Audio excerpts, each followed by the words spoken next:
contrast, the tax buoyancy of state revenues from subsumed taxes in the pre-GST four-year period of 2012-13 to 2015-16 was a mere 0.72. The biggest beneficiaries are consumers, as reduction in logistic cost and taxes have brought down prices of most goods and services.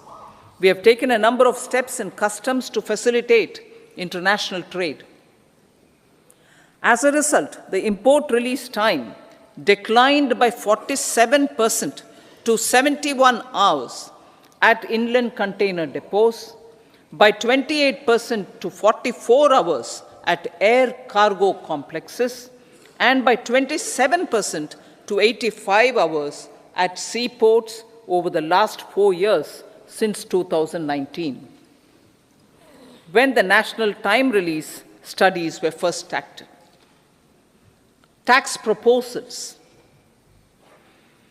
As for tax proposals, in keeping with the convention, I do not propose to make any changes relating to taxation and propose to retain the same tax rates for direct and indirect taxes, including import duties.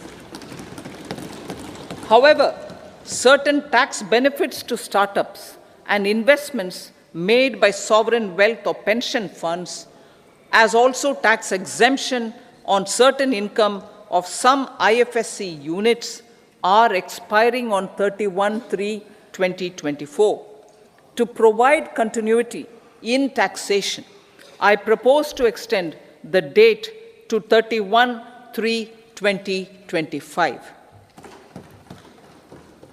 Moreover, in line with our government's vision to improve ease of living and ease of doing business, I wish to make an announcement to improve taxpayer services.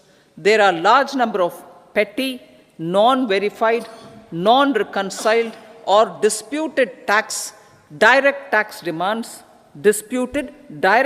demands, many of them dating as far back as 1962, which continue to remain on the books, causing anxiety to honest taxpayers and hindering refunds of subsequent years.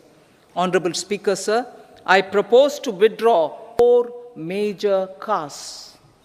They are Garib, Mahilaye, Yuva, and Annadata. Their needs, their aspirations, and their welfare are our highest priority.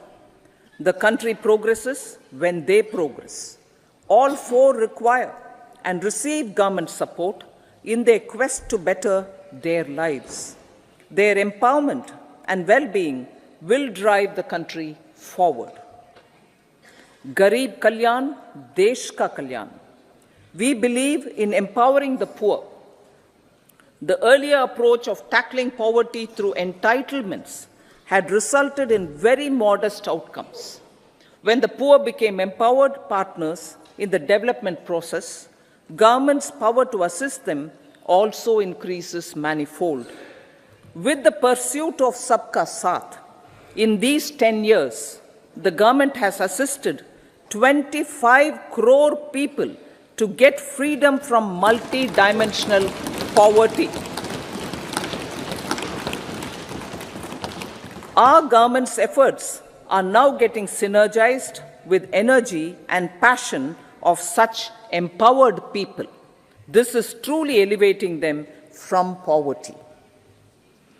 Direct benefit transfer of 34 lakh crore rupees from the government using PM Jan Dhan accounts has led to savings of 2.7 lakh crores of rupees for the government. This savings has been realized through avoidance of leakages prevalent earlier. The savings have helped in providing more funds for Garib Kalyan. PM Swanidhi has provided credit assistance to 78 lakh street vendors. From that total of 78 lakh street vendors, 2.3 lakh have received credit for the third time. PM Janman Yojana reaches out to the particularly vulnerable tribal groups who have remained outside the realm of development so far. PM Vishwakarma Yojana provides end-to-end support to artisans and craftspeople engaged in 18 trades. The schemes for empowerment of Divyangs and transgender persons reflect firm resolve of our government to leave no one behind. Welfare of Annadata. Farmers are our Annadata. Every year under PM Kisan Samman Yojana, direct financial assistance is provided to 11.8 crore farmers, including marginal and small farmers. Crop insurance is given to 4 crore farmers under PM Fasal Bima Yojana. These, besides several other programs, are assisting Annadata in producing food for the country and for the world. Electronic National Agricultural Market has integrated 1,361 mandis and is providing services to 1.8 crore farmers with trading volume of 3 lakh crores of rupees. The sector is poised for inclusive, balanced, higher growth and productivity. These are facilitated from farmer-centric policies, income support, coverage of risks through price and insurance support, promotion of technologies and innovations through startups. Empowering the Amrit PD, the Yuva. Our prosperity depends on adequately equipping and empowering the youth. The National Education Policy 2020 is ushering the transformational reforms. PM Schools for Rising India, PM Shri, are delivering quality teaching and nurturing holistic and well-rounded individuals. The Skill India mission has trained 1.4 crore youth, upskilled and reskilled 54 lakh youth, and established 3,000 new ITIs. A large number of institutions of higher learning, namely 7 IITs, 16 triple ITs, 7 IIMs, 15 AIMS, and 390 universities have been set up. PM Mudra Yojana has sanctioned 43 crore loans aggregating to 22.5 lakh crores of rupees for entrepreneurial aspirations of our youth. Besides that, Fund of Funds, Startup India, and Startup Credit Guarantee schemes are assisting our youth. They are also becoming Rozgar Data. The country is proud of our youth scaling new heights in sports. The highest ever medal tally in Asian Games and Asian Para Games in 2023 reflects a high confidence level.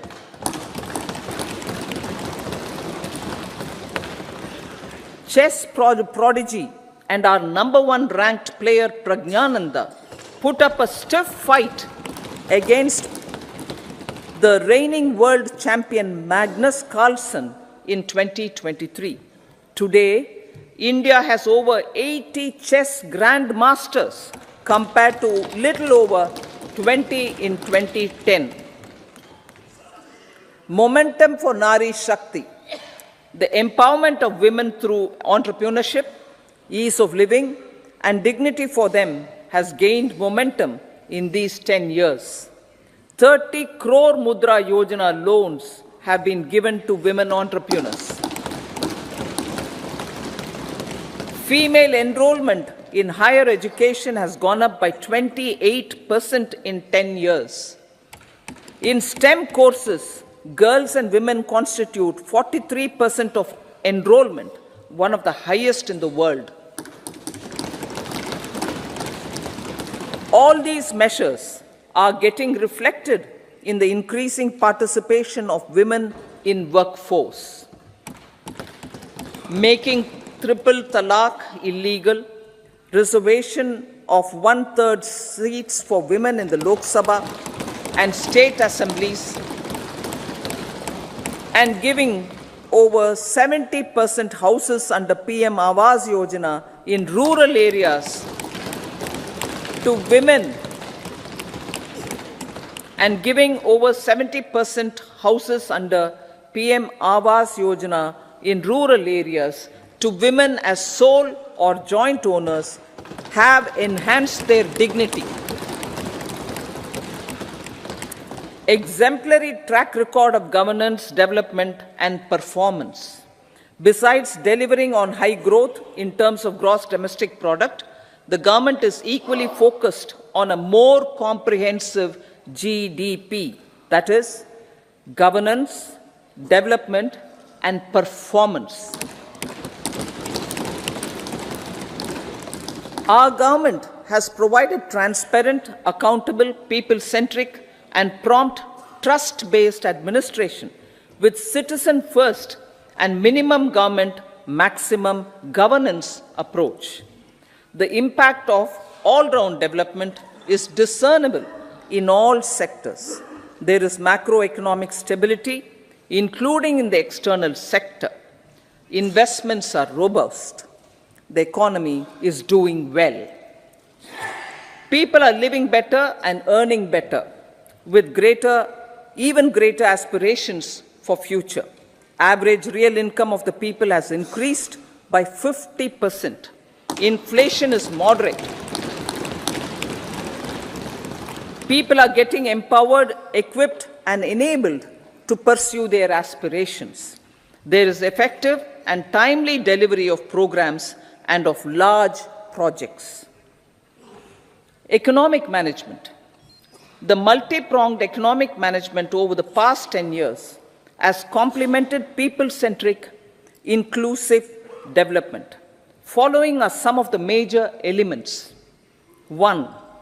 All forms of infrastructure, physical, digital, or social, are being built in record time.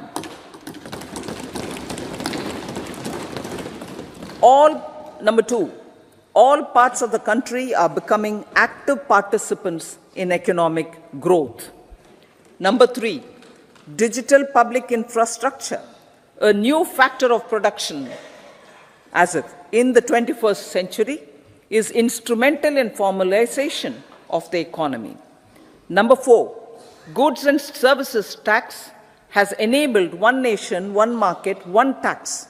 Tax reforms have led to deepening and widening of tax base. Number 5, strengthening of the financial sector has helped in making savings, credit, and investments more efficient.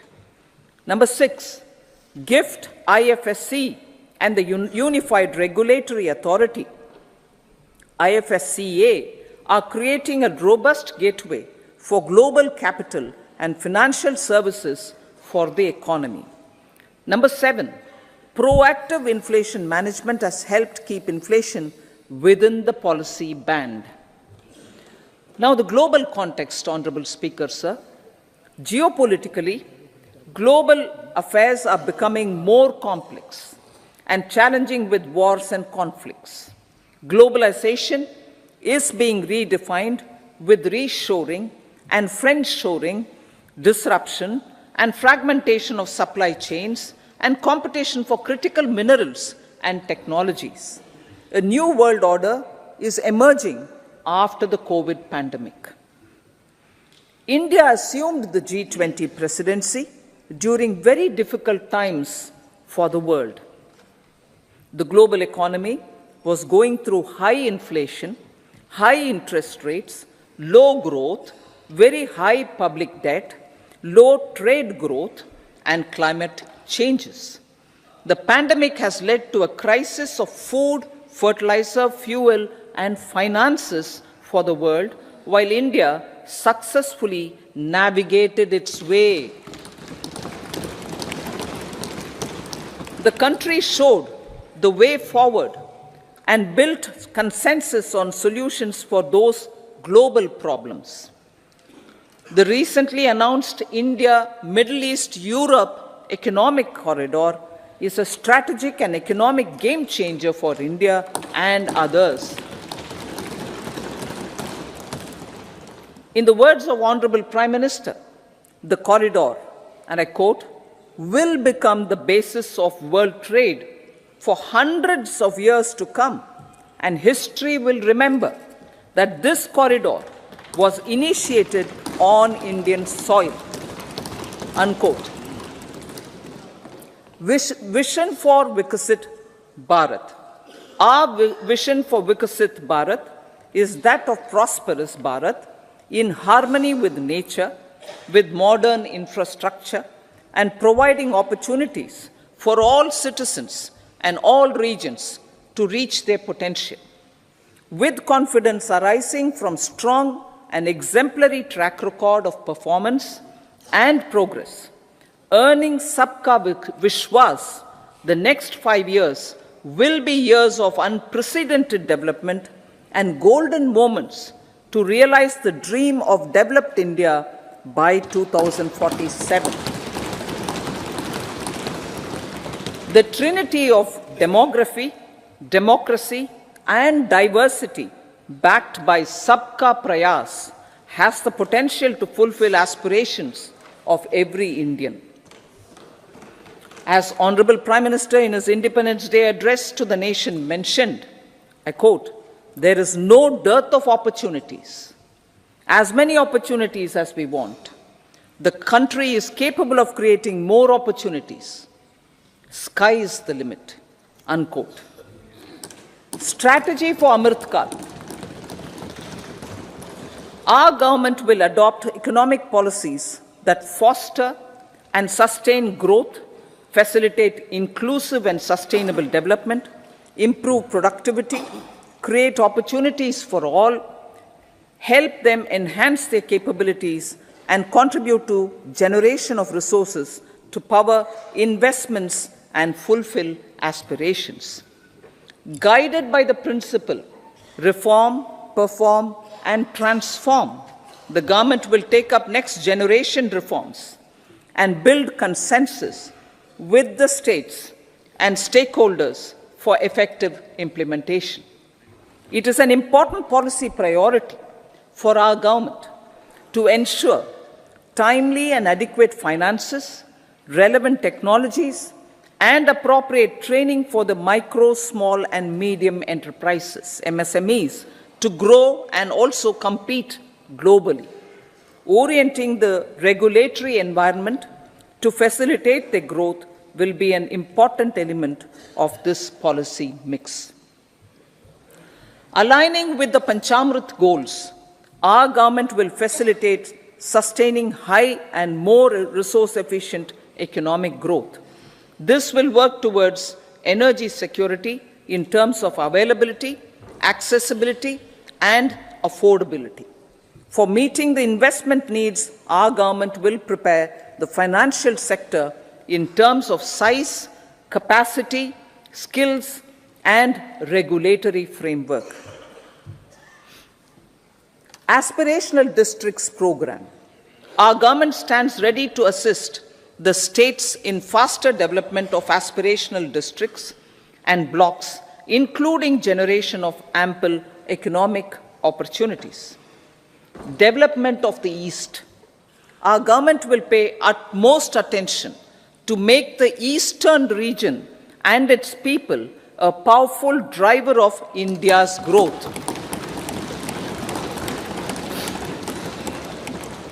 PM Awas Yojana Grameen. Despite the challenges due to COVID, implementation of PM Awas Yojana Grameen continued, and we are close to achieving the target of 3 crore houses.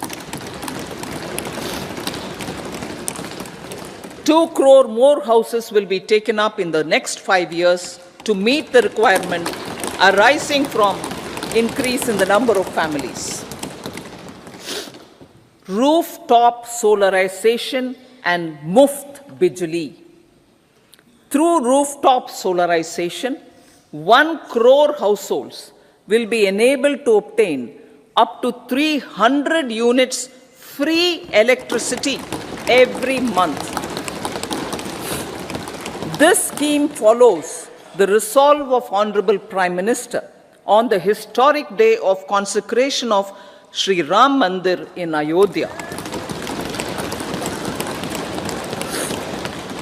Following benefits are expected. Savings up to 15 to 18,000 rupees annually for households from free solar electricity and selling the surplus to the distribution companies. Charging of electric vehicles. Entrepreneurship opportunities for a large number of vendors for supply and installation. Employment opportunities for the youth with technical skills in manufacturing, installation, and maintenance. Housing for middle class. Our government will launch a scheme to help deserving sections of the middle class, and I quote from Honorable Prime Minister's words, living in rented houses or slums or chawls and unauthorized colonies, unquote, to buy or build their own houses. Medical colleges. Several youth are ambitious to get qualified as doctors. They aim to serve our people through improved healthcare services. Our government plans to set up more medical colleges by utilizing the existing hospital infrastructure under various departments. A committee for this purpose will be set up to examine the issues and make relevant recommendations.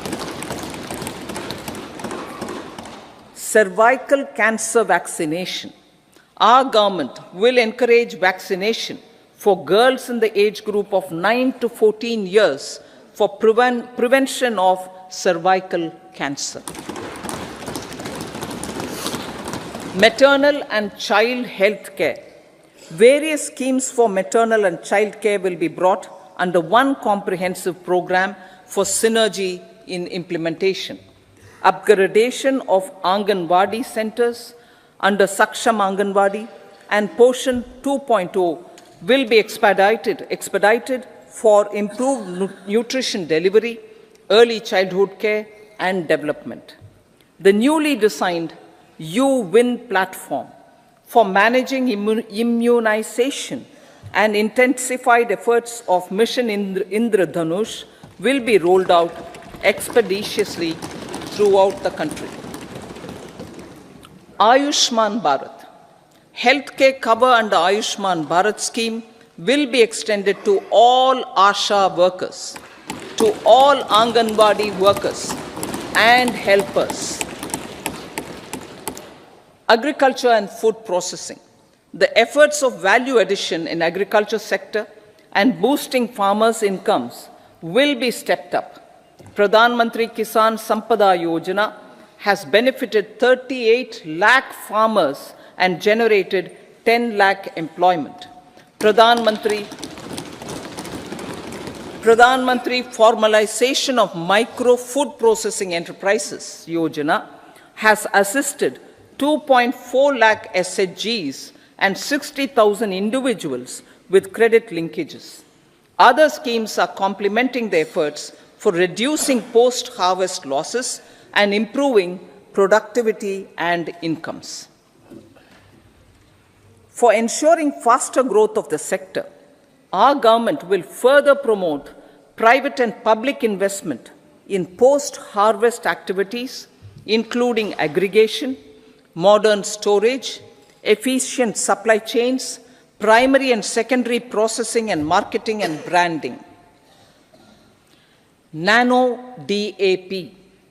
After the successful adoption of nano urea, application of nano DAP on various crops will be expanded in all agroclimatic zones. Atmanirbhar Oil Seeds Abhiyan. Building on the initiative announced in 2022, A strategy will be formulated to achieve Atmanirbharta for oil seeds such as mustard, groundnut, sesame, soya bean, and sunflower. This will cover research for high-yielding varieties, widespread adoption of modern farming techniques, market linkages, procurement, value addition, and crop insurance. Dairy development. A comprehensive program for supporting dairy farmers will be formulated. Efforts are already on to control foot and mouth disease. India is the world's largest milk producer with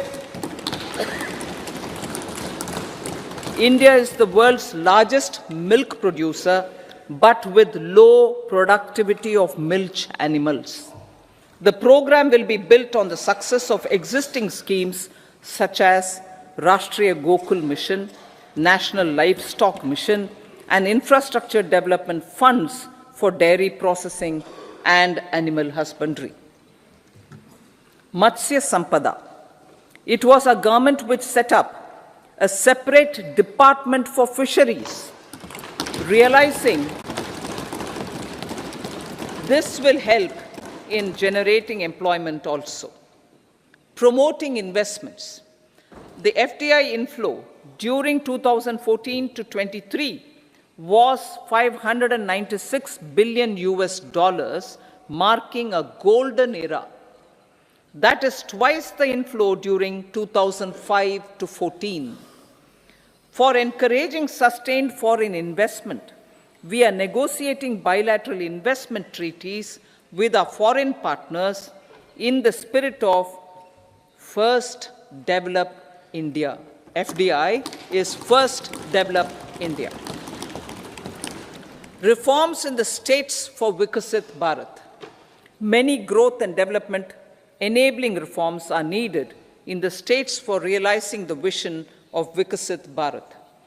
A provision of 75,000 crore rupees as 50-year interest-free loan is proposed this year to support those milestone-linked reforms by the state governments.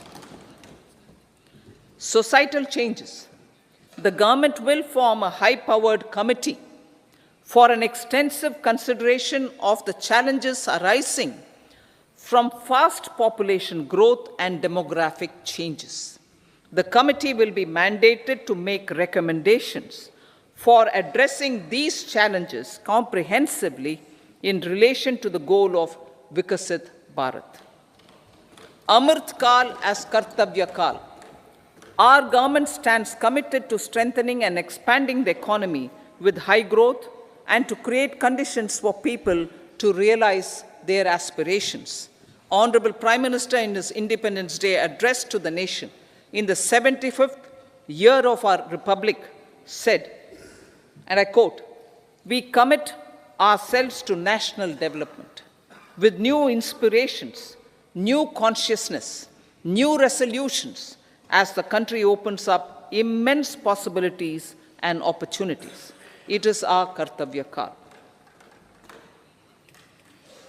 Unquote. Every challenge of the pre-2014 era was overcome through our economic management and our governance. These have placed the country on a resolute path of sustained high growth. This has been possible through right policies, true intentions, and appropriate decisions. In the full budget in July, Honorable Speaker, our government will present a detailed roadmap for our pursuit of Vikasit Bharat.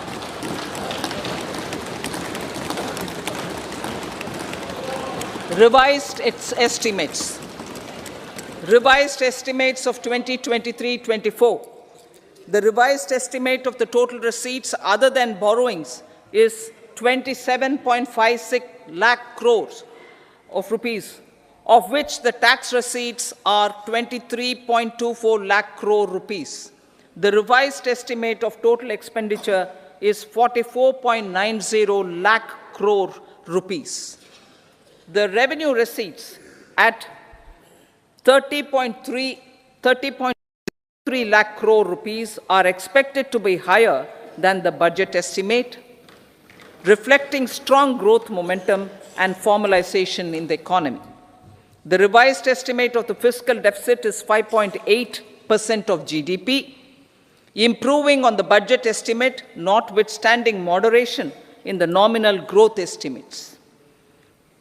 Budget estimates for 2024-25. Coming to the year 2024-25, the total receipts other than borrowings and total expenditure are estimated at 30.80 and 47.66 lakh crore rupees respectively. The tax receipts are estimated at 26.02 lakh crore rupees.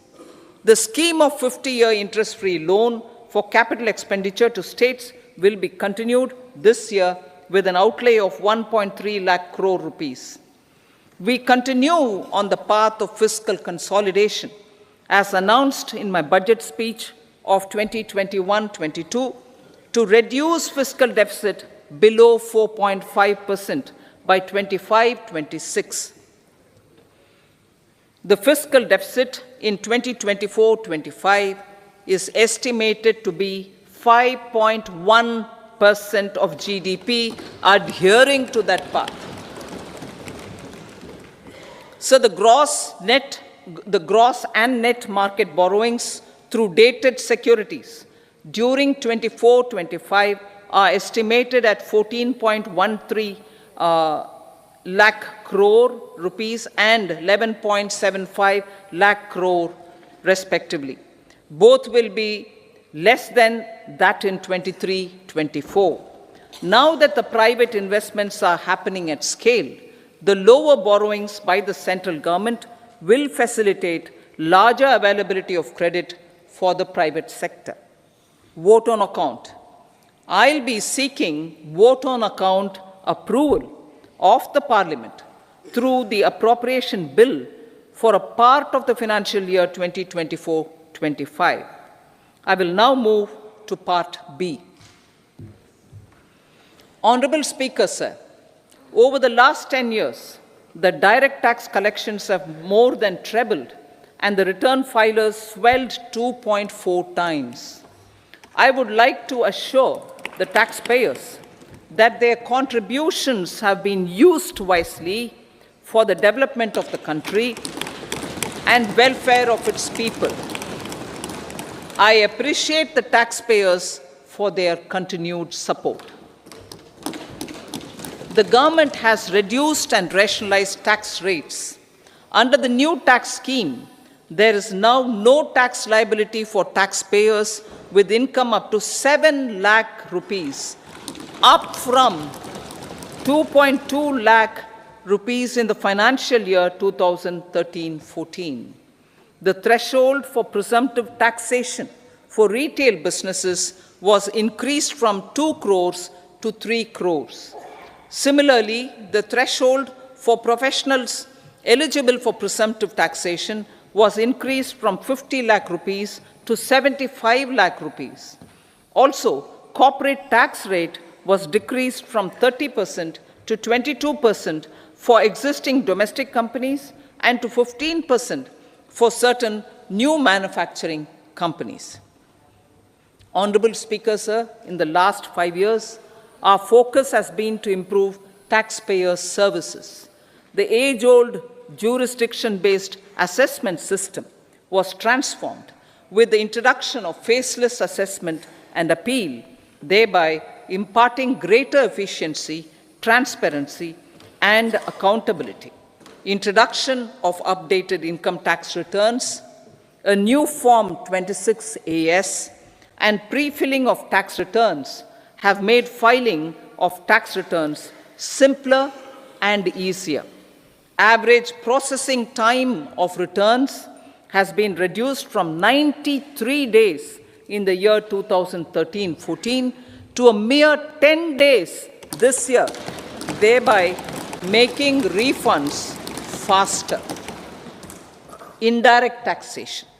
By unifying the highly fragmented indirect tax regime in India, The GST has reduced the compliance burden on trade and industry. The industry has acknowledged the benefits of GST. According to a recent survey conducted by a leading consulting firm, 94% of industry leaders view the transition to GST as largely positive. According to 80% of the respondents, it has led to supply chain optimization, as elimination of tax arbitrage and octroi has resulted in disbanding of checkposts at the state and city boundaries. At the same time, tax base of GST more than doubled, and the average monthly gross GST collection has almost doubled to 1.66 lakh crores this year. States too have benefited. States' SGST revenue, including compensation released to states in the post-GST period of 2017-18 to 2022-23, has achieved a buoyancy of 1.22. In contrast, the tax buoyancy of state revenues from subsumed taxes in the pre-GST four-year period of 2012-13 to 2015-16 was a mere 0.72. The biggest beneficiaries are consumers, as reduction in logistic cost and taxes have brought down prices of most goods and services. We have taken a number of steps in customs to facilitate international trade. As a result, the import release time declined by 47% to 71 hours at inland container depots, by 28% to 44 hours at air cargo complexes, and by 27% to 85 hours at seaports over the last 4 years since 2019, when the national time release studies were first started. Tax proposals. As for tax proposals, in keeping with the convention, I do not propose to make any changes relating to taxation and propose to retain the same tax rates for direct and indirect taxes, including import duties. However, certain tax benefits to startups and investments made by sovereign wealth or pension funds, as also tax exemption on certain income of some IFSC units, are expiring on 31/3/2024. To provide continuity in taxation, I propose to extend the date to 31/3/2025. Moreover, in line with our government's vision to improve ease of living and ease of doing business, I wish to make an announcement to improve taxpayer services. There are a large number of petty, non-verified, non-reconciled, or disputed direct tax demands,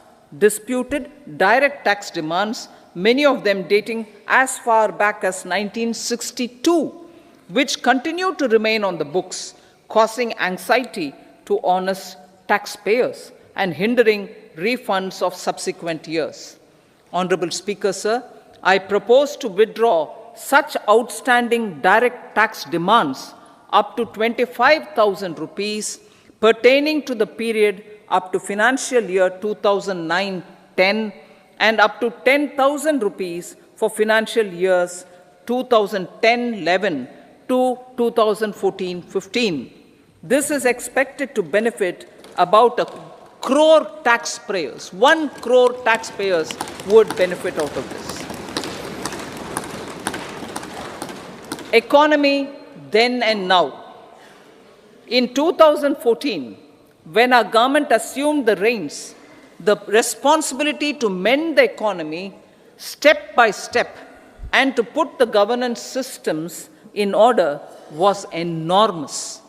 The need of the hour was to give hope to the people, to attract investments, and to build support for the much-needed reforms. The government did that successfully following a strong belief of nation first. The crisis of those years has been overcome, and the economy has been put firmly on a high, sustainable growth path with all-round development. It is now appropriate to look at where we were then. I repeat, it is now appropriate to look at where we were then till 2014 and where we are now, only for the purpose of drawing lessons from the mismanagement of those years. The government will lay a white paper on table of the House.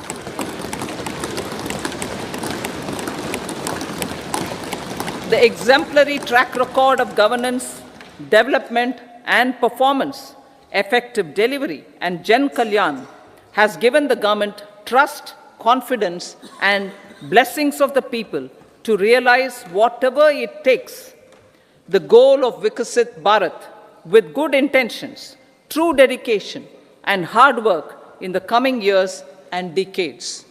With this, Honorable Speaker, I commend the interim budget to this august House. Jai Hind.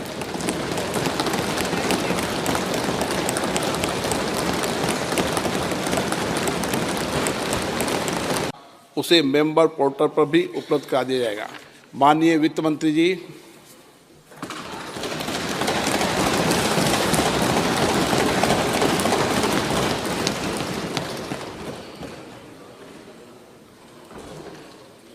Honorable Speaker, I present the interim budget for 24-25.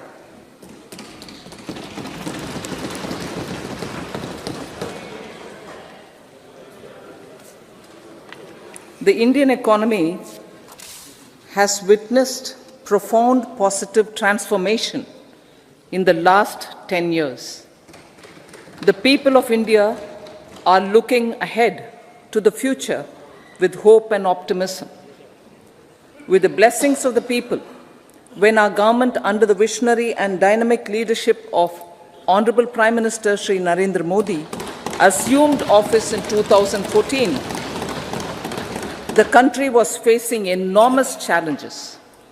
With Sabka Saath, Sabka Vikas as its mantra, the government overcame those challenges in right earnest. Structural reforms were undertaken. Pro-people programs were formulated and implemented promptly. Conditions were created for more opportunities for employment and entrepreneurship. The economy got a new vigor. The fruits of development started reaching the people at scale. The country got a new sense of purpose and hope. Naturally, the people blessed the government with a bigger mandate. In the second term, our government, under the leadership of Honorable Prime Minister, doubled down on its responsibilities to build a prosperous country with comprehensive development of all people and all regions. Our government strengthened its mantra to Sabka Saath, Sabka Vikas and Sabka Vishwas.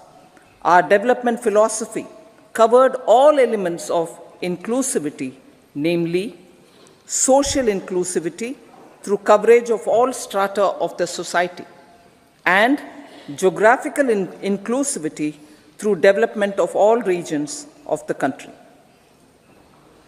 With the whole of nation approach of Sabka Prayas, the country overcame the challenges of once-in-a-century pandemic, took long strides towards Atmanirbhar Bharat, committed to Panch Pran, and laid solid foundations for the Amrit Kal. As a result, our young country has high aspirations, pride in its present, and hope and confidence for a bright future. We expect that our government, based on its stupendous work, will be blessed again by the people with a resounding mandate. Inclusive development and growth. Our humane and inclusive approach to development is a marked and deliberate departure from the earlier approach of provisioning up to village level. Development programs were thus provisioned. In the last 10 years, however, have targeted each and every household and individual through housing for all, Har Ghar Jal, electricity for all, cooking gas for all, bank accounts and financial services for all in record time. The worries about food have been eliminated through free ration for 80 crore people. Minimum support prices for the produce of Annadata are periodically increased appropriately. These and the provision of basic necessities have enhanced real income in the rural areas. Their economic needs could be addressed, thus spurring growth and generating jobs. Social justice. Our government is working with an approach to development that is all-round, all-pervasive, and all-inclusive. Sarvangin, Sarvasparshi, or Sarvasamaveshi. It covers all castes and people at all levels. We are working to make India a Vikasit Bharat by 2047. For achieving that goal, we need to improve people's capability and empower them. Previously, social justice was mostly a political slogan. For our government, social justice is an effective and necessary governance model. The saturation approach of covering all eligible people is the true and comprehensive achievement of social justice. This is secularism in action, reduces corruption, and prevents nepotism, prevents Bhai Bhatijawad. There is transparency and assurance that benefits are delivered to all eligible people. The resources are distributed fairly. All, regardless of their social standing, get access to opportunities. We are addressing systemic inequalities that had plagued our society. We focus on outcomes and not on outlays so that the socio-economic transformation is achieved. As our Prime Minister firmly believes, we need to focus on 4 major castes. They are Garib, Mahilaye, Yuva, and Annadata. Their needs, their aspirations, and their welfare are our highest priority. The country progresses when they progress. All 4 require and receive government support in their quest to better their lives. Their empowerment and well-being will drive the country forward. Garib Kalyan, Desh Ka Kalyan. We believe in empowering the poor. The earlier approach of tackling poverty through entitlements had resulted in very modest outcomes. When the poor became empowered partners in the development process, government's power to assist them also increases manifold. With the pursuit of Sabka Saath, in these 10 years, the government has assisted 25 crore people to get freedom from multi-dimensional poverty. Our government's efforts are now getting synergized with energy and passion of such empowered people. This is truly elevating them from poverty. Direct benefit transfer of 34 lakh crore rupees from the government using PM Jan Dhan accounts has led to savings of 2.7 lakh crores of rupees for the government. This savings has been realized through avoidance of leakages prevalent earlier. The savings have helped in providing more funds for Garib Kalyan. PM Swanidhi has provided credit assistance to 78 lakh street vendors. From that total of 78 lakh street vendors, 2.3 lakh have received credit for the third time. PM Janman Yojana reaches out to the particularly vulnerable tribal groups who have remained outside the realm of development so far. PM Vishwakarma Yojana provides end-to-end support to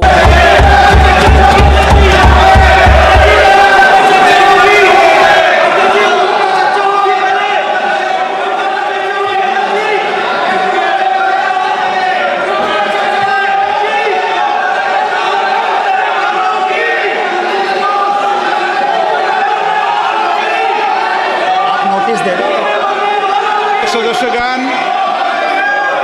budget के बाद राज्यपाल अभिभाषण में आपको पर्याप्त अवसर दूंगा। मेरा आपसे निवेदन है, नहीं माननीय अखिलेश जी, आपने संसद की मर्यादा को आप बना के रखें। कभी बजट भाषण के अंदर इस तरीके का नहीं हुआ, ये उचित नहीं है, ये उचित नहीं है। अखिलेश जी प्लीज, मैं आपको मौका दूंगा राज्यपाल अभिभाषण पे, प्लीज। नो, ये तरीका ठीक नहीं है। नो,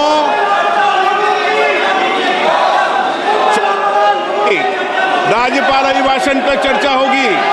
नो तरीका। Honorable Speaker, I present the budget for 25-26. This budget continues our government's efforts to A. Accelerate growth, B. Secure inclusive development, C. Invigorate private sector investments, D. Uplift household sentiments, and E. Enhance spending power of India's rising middle class. Together, we embark on a journey to unlock our nation's tremendous potential for greater prosperity and global positioning under the leadership of Honorable Prime Minister Shri Narendra Modi. As we complete the first quarter of the 21st century, continuing geopolitical headwinds suggest lower global economic growth over the medium term. However, our aspiration for a Vikasit Bharat inspires us, and the transformative work we have done during our government's first 2 terms guides us to march forward resolutely. Our economy is the fastest growing among all major economies. Our development track record for the past 10 years and structural reforms have drawn global attention. Confidence in India's capability and potential has only grown in this period. We see the next 5 years as a unique opportunity to realize Sabka Vikas, stimulating balanced growth of all regions. The great Telugu poet and playwright Gurujada Apparao had said, "Deshamante matti kadoy, deshamante manushuloy," meaning a country is not just its soil, a country is its people. In line with this, for us, Vikasit Bharat encompasses zero poverty, 100% quality good school education, access to high quality, affordable and comprehensive health care, 100% skilled labor with meaningful employment, 70% women in economic activities, and farmers making our country the food basket of the world. In this budget, the proposed development measures span 10 broad areas focusing on Garib, youth, Annadata and Nari, spurring agricultural growth and productivity, building rural prosperity and resilience, taking everyone together on an inclusive growth path, boosting manufacturing and furthering Make in India, supporting MSMEs, enabling employment-led development, investing in people, economy, and innovation, securing energy supplies, promoting exports, and nurturing innovation. For this journey of development, our four powerful engines are agriculture, MSME, investments, and exports. The fuel, our reforms, our guiding spirit, inclusivity, and the destination, Vikasit Bharat. This budget aims to initiate transformative reforms across 6 domains. During the first 5 years, these will augment our growth potential and global competitiveness. The domains are taxation, power sector, urban development, mining, financial sector, and regulatory reforms. Agriculture as the first engine. Now I move to specific proposals, beginning with agriculture as the first engine.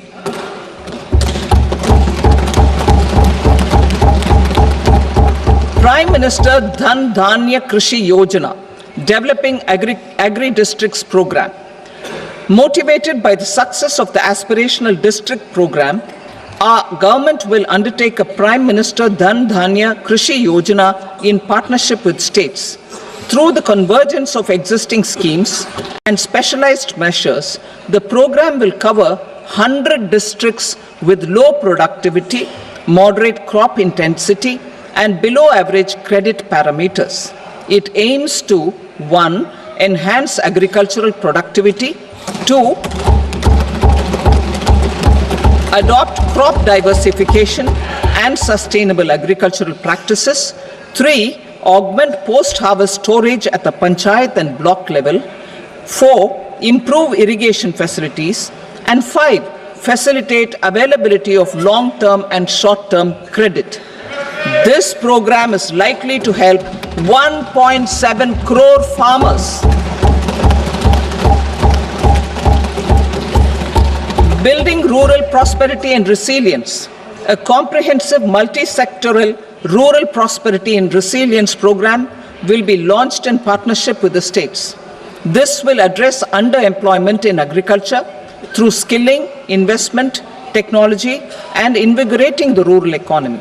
The goal is to generate ample opportunities in rural areas so that migration is an option but not a necessity. The program will focus on rural women, young farmers, rural youth, marginal and small farmers, and landless families. The details are in Annexure A. Domestic best practices will be incorporated, and appropriate technical and financial assistance will be sought from multilateral development banks. In Phase 1, 100 developing agri-districts will be covered.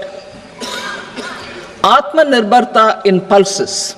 Our government is implementing the National Mission for Edible Oil Seed for achieving Atmanirbharta in edible oils. Our farmers have the capability to grow enough for our needs and more. 10 years ago, we made concerted efforts and succeeded in achieving near self-sufficiency in pulses. Farmers responded to the need by increasing the cultivated area by 50%, and government arranged for procurement and remunerative prices. Since then, with rising incomes and better affordability, our consumption of pulses has increased significantly. Our government will now launch a 6-year mission for Atmanirbharta in pulses with a special focus on Tuar, Urad, and Masoor. Details are in Annexure B. Central agencies such as NAFED and NCCF will be ready to procure these 3 pulses as much as offered during the next 4 years from farmers who register with these agencies and enter into agreements. Comprehensive program for vegetables and fruits. It is encouraging that our people are increasingly becoming aware of their nutritional needs. It is a sign of a society becoming healthier. With rising income levels, the consumption of vegetables, fruits, and Shri Anna is increasing significantly. A comprehensive program to promote production, efficient supplies, processing, and remunerative prices for farmers will be launched in partnership with the states. Appropriate institutional mechanisms for implementation and participation of farmer producer organizations and cooperatives will be set up. Makhana Board in Bihar. For this, there is a special opportunity for the people of Bihar. A Makhana Board will be established in the state to improve production, processing, value addition, and marketing of makhana. The people engaged in these activities will be organized into FPOs. The board will provide hand-holding and training support to makhana farmers and will also work to ensure they receive the benefits of all relevant government schemes. A national mission on high-yielding seeds will be launched, aimed at 1. Strengthening research ecosystem, 2. Targeted development and propagation of seeds with high yield, pest resistance, and climate resilience, and 3. Commercial availability of more than 100 seed varieties released since July 2024. India ranks second largest globally in fish production and aquaculture. Seafood exports are valued at 60,000 crore rupees. To unlock the untapped potential of the marine sector, our government will bring in an enabling framework for sustainable harnessing of fisheries from Indian exclusive economic zone and high seas, with a special focus on the Andaman and Nicobar and Lakshadweep Islands. For the benefit of lakhs of cotton growing farmers, I am pleased to announce a mission for cotton productivity. This 5-year mission will facilitate significant improvements in productivity and sustainability of cotton farming and promote extra long staple cotton varieties. The best of science and technology support will be provided to farmers. Aligned with our integrated 5F vision for the textile sector, this will help in increasing incomes of the farmers and ensure a steady supply of quality cotton for rejuvenating India's traditional textile sector. Kisan credit cards facilitate short-term loans for 7.7 crore farmers, fishermen, and dairy farmers. The loan limit under modified interest subvention scheme will be enhanced from 3 lakh rupees to 5 lakh rupees for loans taken through the KCC. For Atmanirbharta in urea production, our government had reopened 3 dormant urea plants in the eastern region. To further augment urea supply, a plant with annual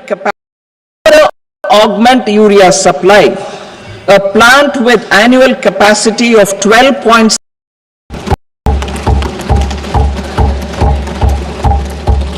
India Post with 1.5 lakh rural post offices, complemented by the India Post Payment Bank and a vast network of 2.4 lakh Dak Sevaks, will be repositioned to act as a catalyst for the rural economy. Details are at Annexure C. India Post will also be transformed as a large public logistics organization. This will meet the rising needs of Vishwakarmas, new entrepreneurs, women, self-help groups, MSMEs, and the large business organizations. Our government will provide support to NCDC for its lending operations for the cooperative sector. MSMEs as the second engine. Now I move to MSMEs as the second engine which encompasses manufacturing and services with a focus on MSMEs numbering 5.7 crores. Currently, over 1 crore registered MSMEs, employing 7.5 crore people and generating 36% of our manufacturing, have come together to position India as a global manufacturing hub. With their quality products, these MSMEs are responsible for 45% of our exports. To help them achieve higher efficiencies of scale, technological upgradation, and better access to capital, the investment and turnover limits for classification of all MSMEs will be enhanced to 2.5 and 2 times respectively. This will give them the confidence to grow and generate employment for our youth. The details.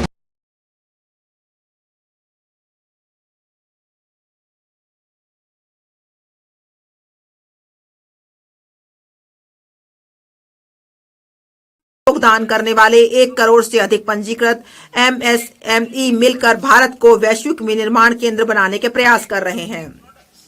ये MSME अपने गुणवत्तापूर्ण उत्पादकों के साथ हमारे निर्यात में 45% योगदान कर रहे हैं। MSME को अधिक व्यापक पैमाने पर दक्षता, प्रौद्योगिकी उन्नयन और पूंजी तक बेहतर पहुंच की सुविधा पाने में उनकी सहायता करने के उद्देश्य से सभी MSME के लिए वर्गीकरण से संबंधित निवेश और कारोबार की सीमाओं को क्रमशः 2.5 और 2 गुना तक बढ़ाया जाएगा। इससे उन्हें बड़े उद्यम बनने और हमारे युवाओं के लिए रोजगार सृजित करने का आत्मविश्वास प्राप्त होगा।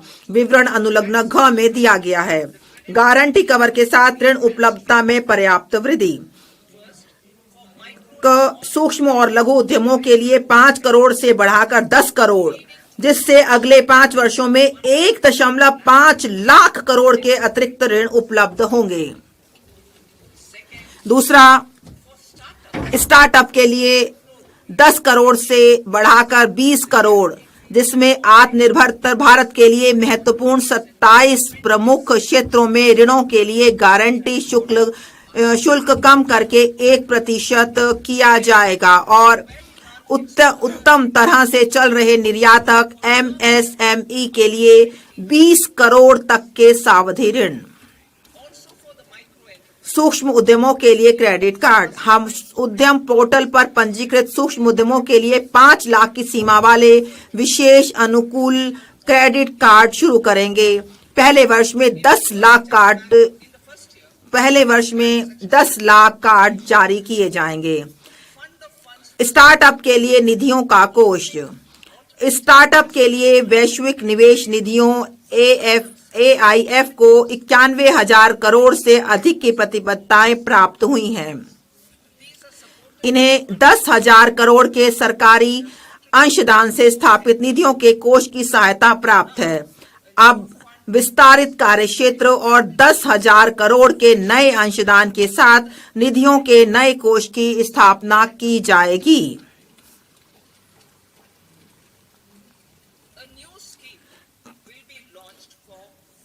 पहली बार उद्यमों के लिए नई योजना 5 लाख महिला, अनुसूचित जाति और अनुसूचित जनजाति के उद्यमों के लिए एक नई योजना शुरू की जाएगी। इससे अगले 5 वर्षों के दौरान 2 करोड़ तक का सावधि ऋण उपलब्ध होगा। इस योजना में सफल स्टैंड अप इंडिया स्कीम से प्राप्त अनुभवों को शामिल किया जाएगा। उद्यमशीलता और प्रबंधकीय कौशलों के लिए ऑनलाइन क्षमता निर्माण कार्यक्रम भी आयोजित किए जाएंगे। श्रम सघन क्षेत्रों के लिए उपाय। श्रम सघन क्षेत्रों में रोजगार और उद्यमशीलता के अवसरों को बढ़ावा देने के लिए हमारी सरकार विशिष्ट नीतिगत और सहायक उपाय करेगी।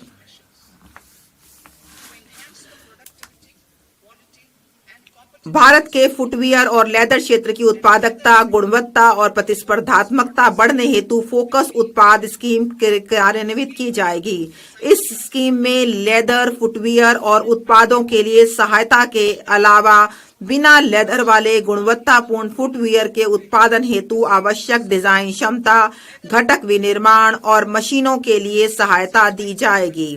इस स्कीम से 22 लाख व्यक्तियों को रोजगार मिलने और 4 लाख करोड़ का कारोबार और 1.1 लाख करोड़ से अधिक का निर्यात होने की उम्मीद है। खिलौना क्षेत्र के लिए उपाय। राष्ट्रीय खिलौना कार्य योजना के आधार पर हम भारत को वैश्विक खिलौना केंद्र बनाने के लिए एक योजना कार्यान्वित करेंगे। इस योजना में क्लस्टरों, कौशलों और ऐसे विनिर्माण इकोसिस्टम के विकास पर जोर दिया जाएगा जिसके परिणाम स्वरूप उच्च गुणवत्ता वाले ऐसे अनूठे, नवीन और पर्यावरण अनुकूल खिलौने मिलेंगे जो मेड इन इंडिया ब्रांड का प्रतिनिधित्व करेंगे। खाद्य प्रसंस्करण के लिए सहायता। पूर्वोदय में हमारी प्रतिबद्धता के अनुरूप हम बिहार में राष्ट्रीय प्रौद्योगिकी उद्यमशीलता और प्रबंधन संस्थान स्थापित करेंगे। इस संस्थान से पूरे पूर्वी क्षेत्र में खाद्य प्रसंस्करण कार्यकलापों को पुरजोर बढ़ावा मिलेगा। इसके परिणाम स्वरूप 1. किसानों के उत्पादों के मूल्य संवर्धन के माध्यम से उनकी आमदनी बढ़ेगी और 2. युवाओं को कौशल प्रशिक्षण, उद्यमशीलता और रोजगार के अवसर प्राप्त होंगे। विनिर्माण मिशन, मेक इन इंडिया को आगे बढ़ाना। हमारी सरकार केंद्रीय मंत्रालयों और राज्यों के लिए नीतिगत सहायता, निष्पादन कार्य योजनाओं, शासन और निगरानी फ्रेमवर्क उपलब्ध कराकर मेक इन इंडिया को आगे बढ़ाने के उद्देश्य से लघु, मध्यम और बड़े उद्यमों को शामिल करते हुए राष्ट्रीय विनिर्माण मिशन की स्थापना करेगी। इसका विवरण अनुलग्न अंग में दिया गया है और यह जो इसका जो जलवायु अनुकूल विकास की परतों को ध्यान में रखते हुए मिशन स्वच्छ प्रौद्योगिकी विनिर्माण को भी सहायता प्रदान करेगा। इसका उद्देश्य घरेलू मूल्यवर्धन में पर्याप्त सुधार करना, solar PV cell, EV battery, मोटरों, कंट्रोलरों, इलेक्ट्रोलाइजरों, विंड टर्बाइनों, अत्यधिक वोल्टेज वाले ट्रांसमिशन उपकरण और ग्रिड स्किल बैटरियों का हमारा इकोसिस्टम तैयार करना होगा। तीसरे इंजन के रूप में निवेश। अब मैं तीसरे इंजन के रूप में निवेश की ओर बढ़ती हूं, जिसमें लोगों में निवेश, अर्थव्यवस्था में निवेश और नवाचार में निवेश शामिल है। लोगों में निवेश। सक्षम आंगनवाड़ी और पोषण 2.0। सक्षम आंगनवाड़ी और पोषण 2.0 कार्यक्रम देश भर में 8 करोड़ से अधिक बच्चों, 1 करोड़ गर्भवती महिलाओं तथा स्तनपान कराने वाली महिलाओं और आकांक्षी जिलों एवं पूर्वोत्तर क्षेत्र में लगभग 20 लाख किशोरियों को पोषण संबंधी सहायता प्रदान करता है। इस पोषण संबंधी सहायता के लिए लागत मानदंडों को समुचित रूप से बढ़ाया जाएगा। अटल टिंकरिंग प्रयोगशालाएं हमारे बच्चों में जिज्ञासा और नवाचार की भावना उत्पन्न करने तथा वैज्ञानिक सोच को बढ़ावा देने के लिए अगले 5 वर्षों में सरकारी स्कूलों में 50,000 अटल टिंकरिंग प्रयोगशालाएं स्थापित की जाएंगी। सरकारी माध्यमिक स्कूलों और प्राथमिक स्वास्थ्य केंद्रों पीएचसी के लिए ब्रॉडबैंड कनेक्टिविटी। भारत नेट परियोजना के अंतर्गत ग्रामीण क्षेत्रों में सभी सरकारी माध्यमिक स्कूलों और प्राथमिक स्वास्थ्य केंद्रों को ब्रॉडबैंड कनेक्टिविटी प्रदान की जाएगी। भारतीय भाषा पुस्तक स्कीम। हम स्कूल और उच्चतर शिक्षा के लिए भारतीय भाषाओं में डिजिटल रूप में पुस्तकें प्रदान करने के लिए भारतीय भाषा पुस्तक योजना कार्यान्वित करने का प्रस्ताव करते हैं। इसका लक्ष्य विद्यार्थियों को अपने विषयों को बेहतर ढंग से समझने में मदद करना है। राष्ट्रीय कौशल उत्कृष्टता केंद्र।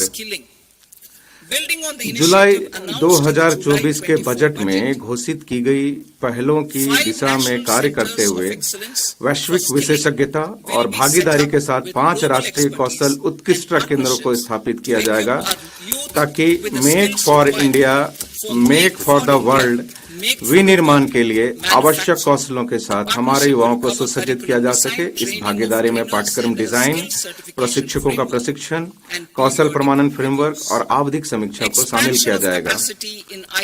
IIT में क्षमता का विस्तार। 23 IIT में विद्यार्थियों की कुल संख्या में 100% की वृद्धि हुई है, जो विगत 10 वर्षों में 65,000 से बढ़कर 1.35 लाख हो गई है।